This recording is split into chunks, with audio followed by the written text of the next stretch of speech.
Hi chess freaks. இன்னைக்கு நம்ம இன்டர்மீடியட்கான ஒரு சீரீஸ் தான் ஸ்டார்ட் பண்ணியிருக்கோம். இந்த சீரீஸில் நம்ம 56 டாக்டிக்ஸும் அது மட்டும் இல்லாமல் மிடில் கேம் கீ கான்செப்ட்ஸை பற்றியும் தான் பார்க்க போகிறோம். 56 டாக்டிக்ஸில் ஒரு டாக்டிக்கான பின்னை பற்றி தான் இன்னைக்கு நம்ம டீட்டெயிலாக பார்த்து தெரிஞ்சுக்க போகிறோம். பின் இது ரொம்பவே பவர்ஃபுல் அண்ட் டெட்லியான டாக்டிக். இந்த பின்னை குயின், ரூக் அப்புறம் பிஷப்பால தான் கிரியேட்டே பண்ண முடியும். பின்ல மொத்தம் 2 டைப்ஸ் இருக்கு. ஃபர்ஸ்ட் ஒன் அப்சல்யூட் பின், அனதர் ஒன் ரிலேட்டிவ் பின். இதுல அப்சல்யூட் பின்னை பத்தி நம்ம இப்போ பார்க்கலாம். அப்சல்யூட் பின்னா ஒன்றும் இல்லை, ஒரு லோ வேல்யூ பீஸை கிங்குக்கு நேராக லாக் பண்ணி வைக்கிறது. இந்த பிக்சர்ல தெரியற மாதிரி ரூக் நைட்டை அட்டாக் பண்ணுது, அது மட்டும் இல்லாம நைட்டை கிங்கோட சேர்த்து லாக் பண்ணி வைக்குது.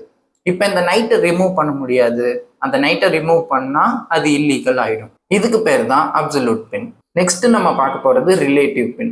ரிலேட்டிவ் பின்னா ஒரு லோ வேல்யூ பீஸை ஹை வேல்யூ பீஸுக்கு நேராக பிடிச்சி வைக்கிறது.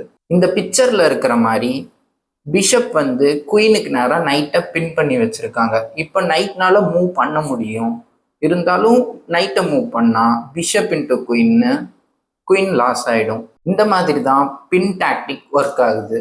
நீங்களும் உங்கள் கேமில் இந்த பின் டாக்டிக்கை இம்ப்ளிமெண்ட் பண்ணி ப்ளே பண்ணி பாருங்கள், கண்டிப்பாக குட் ரிசல்ட்ஸ் கிடைக்கும். That's it guys.